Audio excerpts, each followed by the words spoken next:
Hey everyone, Tactics here, and in this video I'm going to be going over the new talent tree for Guardian Druids in 10.0.5 and kind of talk through my thoughts on it, the good, the bad, the ugly, some potential builds that you may be using, and some general feedback that I have for the tree in its current state. For those that don't know, both the general Druid tree and a lot of the spec trees, Guardian in particular, got a pretty significant rework going into this patch coming out very, very soon here. And honestly, it's kind of hit and miss for Guardian Druid, specifically in the spec tree. I think the general Druid tree actually got some pretty nice changes. I know rest of Druids would probably disagree, but for Guardian at least, it was a decent set of changes here. So basically, looking at the general tree first here, the main thing is Killer Instinct and Nurturing Instinct here. Both previously 3-point nodes are now down to 2-point nodes. They also cleared up some of the pathing with things like Star Surge now being out of the way. Things like Remove Corruption being in this offshoot here. They added in a new choice node down near the bottom here related to Typhoon, so you can get a bigger radius and range or a reduced cooldown. So a lot of this stuff is just kind of standard good changes. You basically free up a couple points with the changes to Killer Instinct and Nurturing Instinct, and basically just going down the tree here. If you go down to what you were doing before kind of deal, you'd probably get this here, Typhoon. The one thing that I would say is that Soothe being required to path through is still my one gripe with this tree. I think obviously Soothe is a pretty niche talent. Like some dungeons you want it in every dungeon on Raging Week. You pretty much want it on no raid fights. I feel like the one thing they could do is they could swap the positions of this choice node and Soothe, because it's just kind of one point you have to invest in something that you're never going to use in a lot of cases. So I really do think it should be an offshoot. Compared to some of the other talents here, Wild Charge / Tiger Dash, something you're much more likely to have in like all scenarios and have it be useful. So I think those should swap places. But outside of that, I think it's pretty good overall. See here, moving down to the row a little bit. You unlock the capstone. You still have this 3-point here in like Kara's teachings, but nothing down here has actually changed besides this talent here. Regrowth can now increase your movement speed and healing received by a bit. Garden's probably going to be ignoring that, even though we do have Dream of Cenarius, just to note. But I mean, this is the kind of thing you would do, right? So you can get your Ursuls here. I think you still have 1 point, so you can invest it there, whatever. You kind of have a couple floater points, but this is just something you could do, and you can pretty easily now get access to your Remove Corruption without giving up a ton. You'd have to lose like Ursuls, but you can go grab it like that kind of deal. So overall, you basically just gain a couple points in this general tree, which is nice. Still not a fan of the Soothe positioning, but overall, much better tree. You have a much more freedom in kind of what you're doing and the points you're using and getting, so I'm a fan of that. Now, let's talk about the spec tree, which is something that I don't have a lot of good things to say about. So for me personally, I'm getting a lot of like deja vu when it comes to this spec tree here with the Druid trees that came out initially before alpha, before beta. Everyone saw those trees. There were some really good things in there. There were some clear issues once you saw some of the other trees with the Druid tree in particular, and then those issues just never got addressed throughout the entire alpha and beta cycle. And that's kind of how I feel about this new Guardian Druid tree. There's some really cool points in here. Where is it? Thorns of Iron. Cool point. Really cool point. Raise. Great point.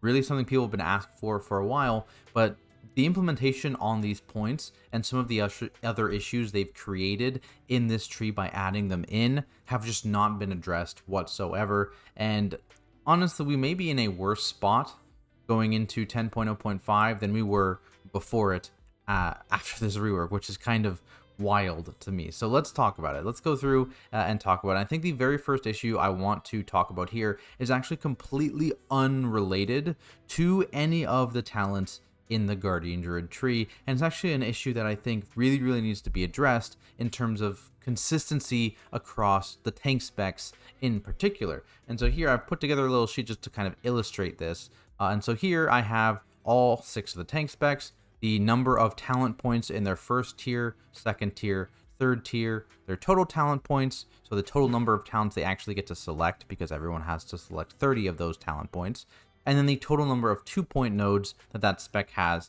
in its tree. Here I've also put the best and worst in class here among the tanks. So you can see Guardian Druid has the most tier 1 talents post rework, as well as the most tier 3 talents. Vengeance has the most tier 2 talents. Prot Warrior has the least of literally everything in the game.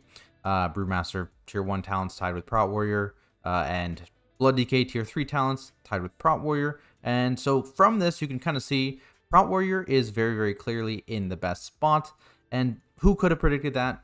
A tank that is performing very, very well across the board right now in rating, in Mythic Plus, also just has both the fewest talent points in every single tier and the fewest 2-point nodes. For me, I think this just needs to be consistent. I don't care what the number is, right? I don't care if they bring every tank down to 42, they put all the tanks at 46 because there's already a bunch there, but something needs to change to make this consistent, because there shouldn't be like a 2-point gap in total talents between tanks, in my opinion, let alone 8 between Prot Warrior, Guardian Druid, and Vengeance Demon Hunter, right? Like in any individual talent tier, I don't think there should be more than a 1-point difference between tanks, because just some tanks being able to select more of their power in their tree percentage-wise than others is just, it's not going to lead to a good balancing situation, in my opinion. Plus, having less 2-point nodes gives you more kind of flexibility between the points that you're buying, because you have ability to get a lot of like smaller or just different 1-point impactful nodes, versus having to dump kind of 2 points into a lot of those more boring nodes, because that's what they are in a lot of situations, right? If you look at the 2-point nodes here, right, it's like just Frenzied Regen CDR, 2 points, it increases. Maul Critical Strike, 2 points, it increases. Iron Fur, right? These are kind of more boring 2-point nodes. Here, it's just like the same effect, doubled. Shattering Bone, maybe that's like a more a better one, but here, Crimson Scourge, just a little bit of extra verse here on the Crimson Scourge cast. But you look at the Prot Warrior 2-point nodes, even those are more the boring ones, right? It's like, where is it? Just bleed damage, and note that this is literally like never picked right now for Prot Warrior. That's something to say about 2-point nodes. It's just not worth the 2-point investment, because you could get 2 other nodes that can do more than that, right? Shield Specialization, pretty boring, just block increase for 2 points. You kind of have to take us in the way, that kind of thing, right? Like the 2-point nodes are not exciting. The 1-point nodes are where the interesting things happen, and so having so many 2-point nodes for Vengeance, Prot Paladin, and Guardian, even Blood, I mean, a lot of these things, this kind of feels bad, right? Brewmaster in particular, it feels kind of bad because all of the 2-point nodes this year are in the capstone area. They have none anywhere else. So aside from that, it's fine. But like, Prot Warrior feels really good, and a big portion of that is the flexibility in your points, right? Like, you have a ton of builds that you can use as a Prot Warrior, and you just kind of take a couple 1-point nodes out of somewhere, put them somewhere else, and you have like a completely swapped up build. So that's something that I think needs to be replicated among the other tanks, because you see, like, across the board here, Prot Warrior is just the best. It's not a surprise that Prot Warrior is turning out to be one of the strongest tanks in the game right now, because their talents give them an edge up over a lot of the other tanks. So tuning aside, just from their talents alone, they have that edge. And I think the most egregious form of that for Guardian Druids is this right here. Your tier 3 capstone talents, you only have 10 points by the time you unlock your tier 3.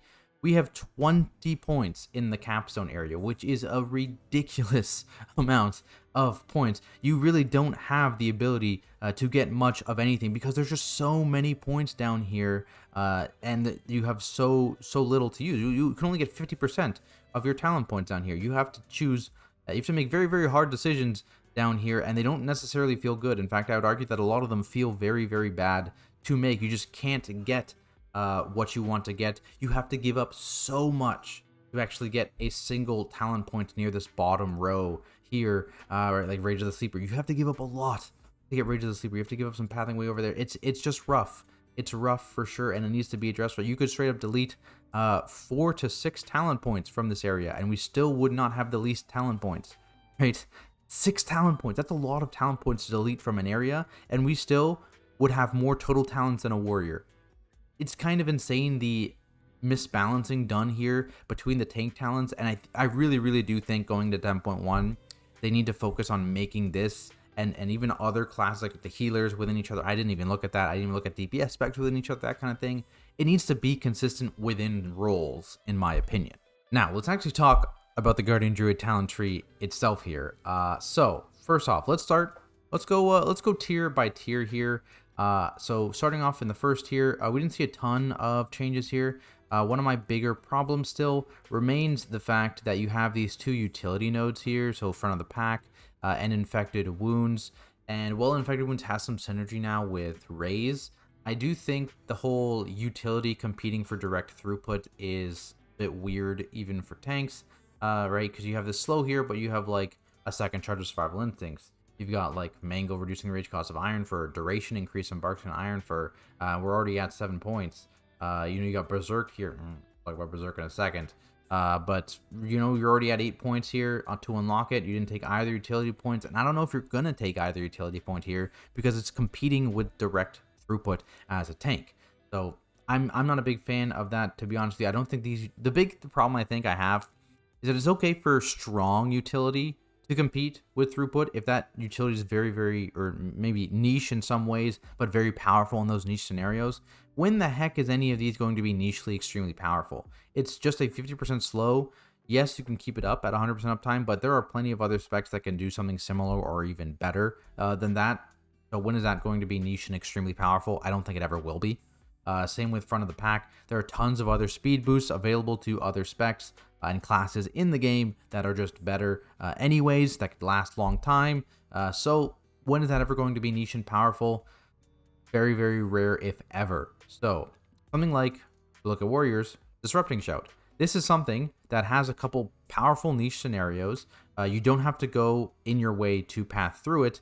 And basically, if you want to get it, you can invest the 1 point to grab it. Otherwise, you get something else. This is competing with throughput, but this has some extremely powerful applications as an AoE, interrupt, and taunt, and CDR. Infected wounds in front of the pack don't have that, right? These are not like mass grip for DKs. That is something that is exceptionally powerful in certain situations, and you don't necessarily need to take it. These don't go to that power level, right? These are not good enough to warrant being weren't competing against throughput talents, in my opinion. I think front of the pack should go somewhere in the general tree, to be honest with you. And I think infected wound should be baseline. That's just my opinion on those. But moving on, the other talent I have a problem with here is we still have this Mangle rank 2 talent that exists in here. This is not really much of a DPS increase, but it is a DPS increase, and I don't know why it exists still. This should just be part of Mangle. It's basically just a rank 2 talent, and they went back at the end of the beta and started removing some of those rank 2 talents from a lot of the specs. They left this one in. It really needs to go, in my opinion. I'm fine having to talent another point to get a second charge of survival instincts. I'll live with that, but I really think Mangle rank 2 just needs to not exist. It needs to be baseline for sure. Now, I guess we'll talk about the elephant in the room, Berserk. So, as some of you may know, I'm not a fan of Berserk. They have nerfed Berserk here, Berserk Ravage, going into 10.0.5. As you can see there, it only decreases the CDR of Mangle and Thrash and Growl by 50%. So this is already nerfed. Now, talking about this alone, Berserk Ravage has to be the weakest 2+ minute cooldown in the game. It's a 3-minute cooldown to be direct, right? 3-minute cooldown lasts 15 seconds. All it does is reduce Mangle, Thrash, and Growl cooldown by 50% for 15 seconds. That is terrible. That is horrendously bad. And for some reason, we still need to invest 4 to 5 points to make Berserk not completely terrible in terms of what it provides as a cooldown. Now, I don't know why this was nerfed, and then these weren't combined into it. Like, I'm fine, like, thinking about Incarn, right, as a cooldown. It is a little bit lame that all you do is spam like Thrash, or all you do is spam Mangle. I can get behind the fact that it'll only give you a 50% CDR, so you can't just spam one button. I'm actually kind of okay with that, to be honest with you, if just gameplay-wise. However, it cannot be argued that this is not the weakest cooldown in the game, I think. This has to be. What is weaker than this that is a 2+ minute cooldown? I'd love to see down in the comments. Let me know, because I am bamboozled. It's so crazy to me that unchecked aggression and persistence aren't just combined into this single point. I don't think this would be OP if you combined all 3 of these points together into 1 point. I don't think it would be OP at all. I'm not saying to make this and Incarn also combined. That would probably be a little much. But if you combine all 3 of these points into 1 point, I think you would still have a relatively weak 3-minute cooldown. It wouldn't be overpowered at all. You would still skip it. And as you're going to see here, a lot of builds are skipping Berserk Ravage now. It's like, from what we've seen, it's like there's no reason to take it. It's so bad. It's so bad. I don't know. It's just crazy to me that they decided to nerf an already bad 3-minute cooldown and not give anything to compensate, not remove these Berserk talents that people have been asking to be removed in general for since the alpha build came out with this talent tree, right? It's like, why do we have to spend 3 nodes here to build a regular Berserk and it's still bad, right? It just doesn't make any sense to me. It's just like Guardian is really lacking that big ability that we get that is powerful in the middle of our tree, right? Because this is pushed up to the tier 1. Obviously, even if it was in tier 2. So like Warriors, for example, they have that big anger management right in the center of their tree. Let's look at Blood DK, right? Blood's got the rune weapon line right in the middle of their tree. Nice, powerful thing there for them. Paladins, they've got Sentinel and Avenging Wrath Might, but Sentinel's that big one. Very, very powerful trait right in the center of the tree. So you know what I'm talking about, right? That powerful thing that exists right here.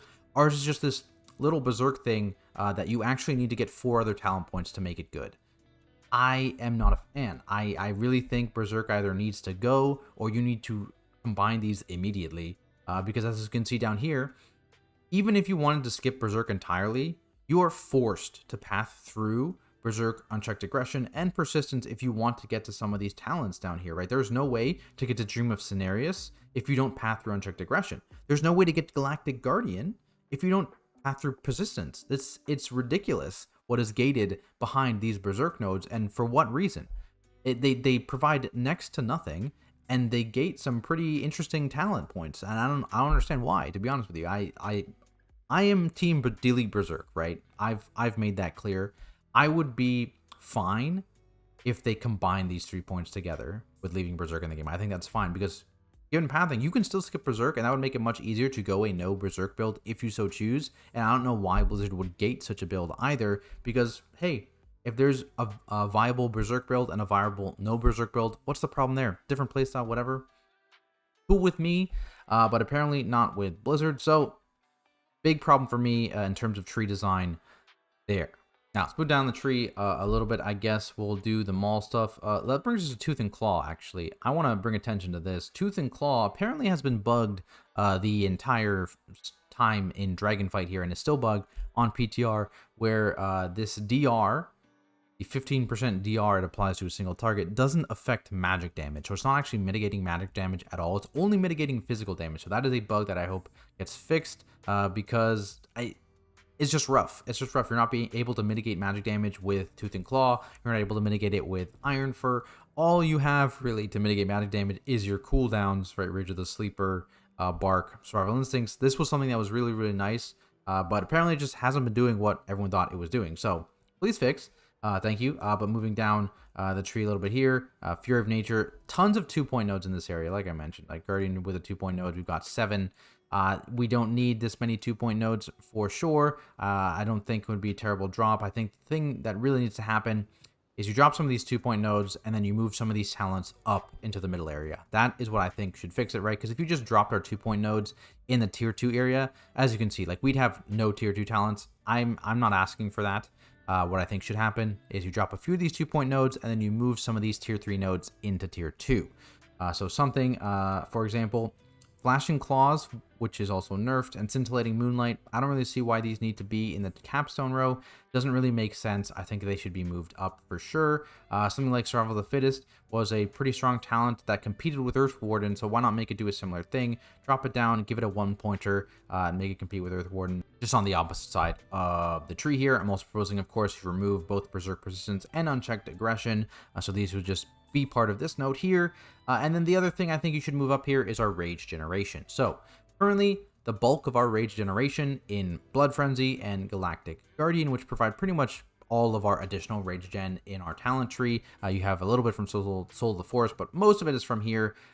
They're locked in the capstone area. And this to me is extremely, extremely confusing when if you look at some of the other tanks that have a resource similar to Rage that Guardian have. Right, you've got Warriors that have Rage, you've got Vengeance Demon Hunters that have their Fury, and Blood DKs that have their runic power as well. If you just look at, actually I'll do it here, if you look at like some of their generation talents, it's all in like the middle area or even a little higher, right? You've got Blood Surge for rage generation, Instigate, which gives you some extra rage. You've got Heavy Repercussions that gives you some extra rage. You've got Impenetrable Wall here that gives you some extra rage, right? Most of their big rage generation stuff comes in the middle of the tree here. They have like a really big Violent Outburst rage generation thing that helps as well when used correctly, but that's like a much more impactful thing in my opinion than what Guardian Druid has.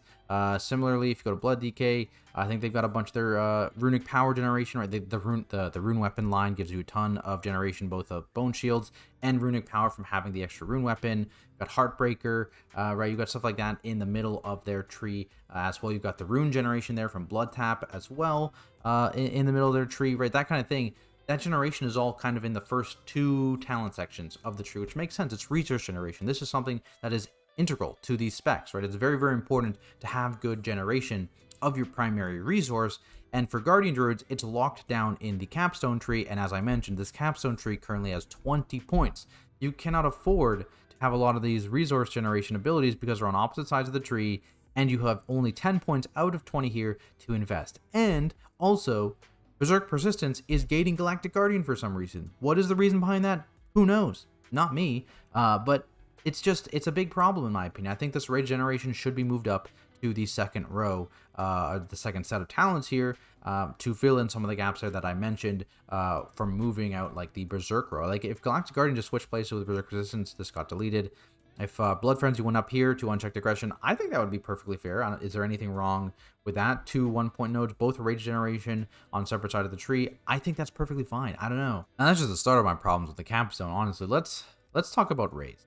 Let's talk about Raze for a second here, because Raze is a talent that a lot of people are really excited about. Finally, we have an AoE rage spender. This replaces Maul, of course, but it was something a lot of people were excited about because it's something Guardian Druid was really lacking. And so having things like Tooth and Claw, whatever, amp an AoE spender, really, really cool idea. I really like the idea. I think it was implemented extremely poorly. So first, let's start off with a couple probably bugs that should get fixed. So one, it's not considered a Guardian Druid spell. So it's not in the Guardian Druid aura. And if you remember, just before Dragonflight launch, Guardian Druids have a massive aura, 50%. Right, so this is not getting that aura buff. I assume that will be fixed. Not sure if it will be though. So currently, no aura buff on it. Also, because it's not a Guardian Druid spell, the Rend and Tear damage amp is not applying to it. So 6% there if you have Rend and Tear spec, not working. Killer Instinct, 6% there, not working because it's not considered a Guardian spell. So if you're comparing Raze directly to Maul, first off, it also just has a lower attack power boost, right? It starts off at 70% attack power versus Maul's 120% there. So right off the bat, you're at 70 versus 120%. Maul is in the aura, so you're at 70% attack power for Raze versus 180% for Maul, not counting the Rend and Tear buff, not counting the Killer Instinct buff. So Maul is already better than Raze in 2.5 to 3 target scenarios, right? So at 3 targets is when Raze starts to overtake.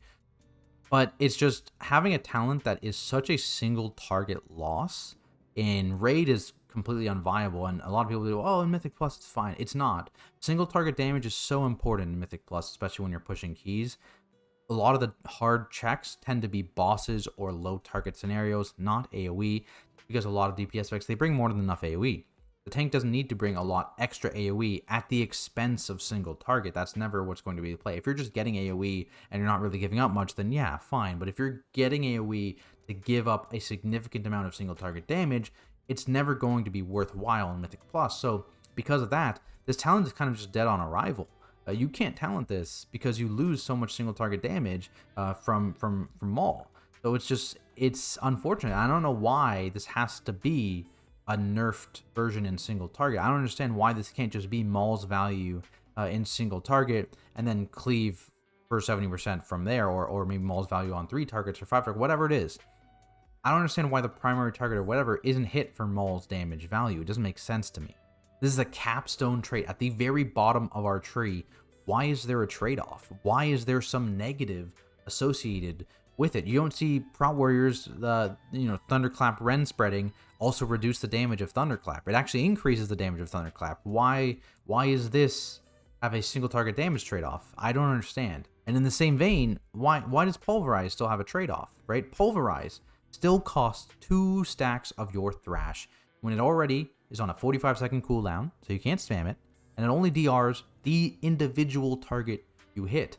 So in AoE packs, it's pretty low value in that sense. I don't understand why there's an additional trade-off of consuming your Thrash stacks. It just doesn't make sense why Guardian, of all the tank specs, the other ones don't have this, but Guardian does. I don't understand why. It doesn't make any sense. These abilities are not powerful enough to justify this trade-off. And in fact, why would there even be a trade-off? It doesn't feel good to play, to have this negative trade-off associated with some of your capstone abilities. I don't understand why it exists at all. Lunar Beam, a talent they brought back here in the bottom corner, completely unplayable. Completely unplayable because they just copy-pasted the version that no one ever used back in the day into this corner here. It's completely undertuned, not worthwhile. I did talk about bringing back Lunar Beam, but I talked about Lunar Beam having some significant changes to it to actually make it worthwhile. For example, this healing component that it has is kind of useless, or we already have Elune's Favorite here that gives us healing from arcane damage. It's just kind of double dipping in that, and Guardian Druid already has so much passive healing as well, right? You've got After the Wildfire, you've got, the Frenzy Regen, you've got the Arcane Healing. We don't really need more just healing from Lunar Beam, and there's a lot of other things you could add to this outside of just tuning it better to make it more interesting to Guardian Druids, right? You could maybe, during the duration, Moonfire generates Rage or something, convert Overhealing to an Absorb, give it a DR, just something else that isn't just flat regular healing, because we have so much of it already. And then, of course, tune the numbers up, because it's just bad. It was just copy-pasted without tuning. I don't understand. Another thing is choice nodes in the Guardian Druid tree. I don't know if a single one of them is actually a choice. Brambles versus Bristling Fur. You take Brambles in all situations. After the Wildfire versus Guardian of Elune. You take After the Wildfire in all situations. Scrolling down here, Incarn versus Convoke the Spirit. You take Incarn in all situations. Because Weaving is dead. Talk about that in a second. Rend and Tear on Untamed Savagery. I'm less sure about this one, but I would lean towards just taking Rend and Tear in all situations, right? So there's no choices here, right? Looking at Prompt Warrior, for example, these used in plenty of different situations, right? Single target versus AoE. Used in plenty of different situations. A more defensive versus some haste. Used in plenty of situations if you want spell block, if you want some extra damage. Here, you want one additional shield wall charge and a slightly lower cooldown, or more rage gen and a much lower cooldown for it. There it is. All right, so you have some real choice nodes in the Prompt Warrior tree, whereas these just don't exist, right? None of those are choices, and it makes the spec feel much less flexible, in my opinion. On the point of weaving, like I mentioned, there's no weaving support in the Guardian Druid tree. That massive aura buff that I kept referencing from the beginning of the expansion has kind of killed weaving because none of those spells are affected, and so, I don't know, I feel like I personally enjoyed like cat weaving in raids. I enjoyed that, having that bit of a niche to pump out extra single target damage. I would like to see some form of support for that in the Guardian Druid tree besides just a convoke point that's on a choice node that you probably are never going to take right now because it just does no damage. But that's if Blizzard wants to move in a different direction, I understand that. But personally, I was a fan of weaving. Let's talk about Dream of Scenarios. Cool talent, but it's locked behind a Berserk node, and you just don't really want that. It's locked behind a nerfed Flashing Claws, which really shouldn't be in the capstone area either, because it's not really capstone material, in my opinion. But there it is. It's locked behind a lot of stuff here. It's kind of hard to get to, especially when you realize you have 20 talent points in this area and only 10 you can buy. So it's another talent that's just kind of probably going to have a low pick rate just because of its positioning in the tree, not because it's bad at all. I think it's actually a very good talent. There's a lot of cool things too that just we're missing out on, right? There's a plenty of other talents here that could replace some of these ones that I've asked to remove as well, right? You could have something like the Sepulcher two-piece or like Vision of Perfection, right? Like having some form of proc of like Incarn or Berserk if you still want to stay with that ability, right? Natural Ordo's Will was a nice defensive option that could be included somewhere here. Something maybe like Sunfire, Castspell, and Bear Form if you want to lean into that kind of dot spec. Lots of things. It's like you could even clone like spell block almost for Guardian Druids, right? You could make it so like for some duration on a cooldown, your armor now mitigates magic damage, right? And that would interact with like Iron for helping to mitigate magic damage. That's a really, really cool talent idea that could totally exist somewhere in this tree, especially if you prune some of these more useless, more boring, more unnecessary talents in this tree. Anyways, I've ranted a lot. let's actually move down the tree more here and see what you're getting. So like I think there's probably a couple potential builds here. One where you do take Berserk and Incarn, and one where you actually kind of skip Incarn entirely. And so something that look like if you're moving down here after the wildfire, you're still probably going to take Berserk Persistence, even though you're skipping all this stuff here. You're probably going to go down and unlock this here again, just for pathing, strictly for pathing and point saving abilities. Still need to invest a couple points in this area. So you get some extra damage here with Vicious Cycle, Soul of the Forest. That unlocks your area down here. You definitely want to go down to Galactic Guardian. Get your Rage of the Sleeper. Lunar Beam is dead. Circle Life and Death Illune's favored. One Moonfire for the Moonfire damage. Moonless Night, which is kind of an interesting talent here for a single target. And you still have a couple points to spend here. It does give you the option now to 1 point into Pulverize, which can be interesting maybe for mitigation. And you can also then grab Ursock's Fury, even in a build like this, right? So in like some sort of raid build, for example, you have your Wildfire healing, you have your Rage of the Sleeper, you're down Incarn here. You have 2 useless points here in Berserk just to actually unlock pathing to certain abilities here. But honestly, you're not losing a ton here besides the whole, Incarn Berserk kind of ability thing. If we were going to do something more Berserk based here, we can remove all these points here. Actually, I'll just do that. So you would be taking that up there. Probably, you'd probably be dropping like Vicious Cycle or something like that. Let's just do that for now. And you're moving down the tree here. You'd probably go down Circle of Life and Death, Blood Frenzy. You could also grab Incarn here as well, Ursock's Guidance. But now you can see you're getting pretty point starved already, and you definitely do want to go down here to Rage of the Sleeper there. So you're now at 2 points here. What are you really going to take at this point? If you're doing something AoE related, you've got your passive healing from Illune's favored. You've got Twin Moonfire for some extra Moonfire damage and the extra target. You definitely are not going to be taking Moon Knight. Flashing Claws in its current state, I don't think is worth the not only 2 points investment, but also like the fact that it's in the capstone area. Not going to be taking that, so that means Dream Scenarios is out of the question. So you're kind of like, okay, I have 2 points here. I can do like a Illune's favorite Twin Moonfire thing for Moonfire. I can do like a Pulverize, get an Ursock's Fury thing potentially. That's interesting as well. I think might be something you'll experiment with. The problem here is we didn't get a lot of in-depth testing on the PTR just because of how it worked.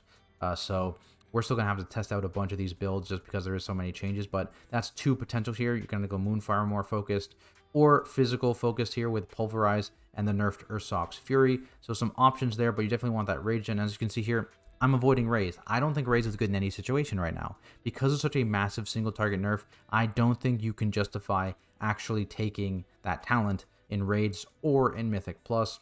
That's just my opinion though. But I still think a lot of these talents in the middle of the here are pretty much locks. These talents are still just terribly weak.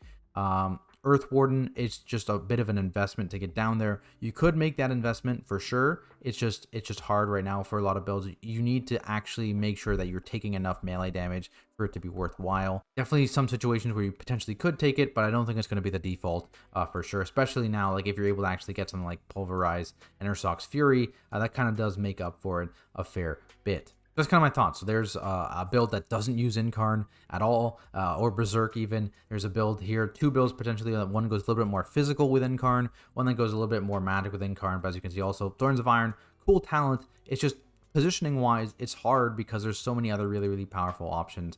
Maybe it's something you take just because it does so much damage because of tuning, but at the moment, it's just hard to fit it in because there's 20 points down here. There's 20 points down here and you only get 10. So I'm going to stop screaming about it. That's it for this video, guys. Let me know what you think about this rework. What do you like about it? What do you dislike about it? Leave those down in the comments below. I want to give a big shout out right now to Gorebreaker and all my other Patreon supporters. You get a bunch of perks for supporting me over there, including access to all of my week auras and add-on profiles, coaching, Discord perks as well, and more. So if you want to support me more, go check that out. I'll link that in the description below. You can also stop by my Twitch channel at Tactics. Say hi there. I stream all my mythic rating, progression, and high keys over there from a tank's perspective. Otherwise, thank you all so much for watching, and I'll see you in the next video.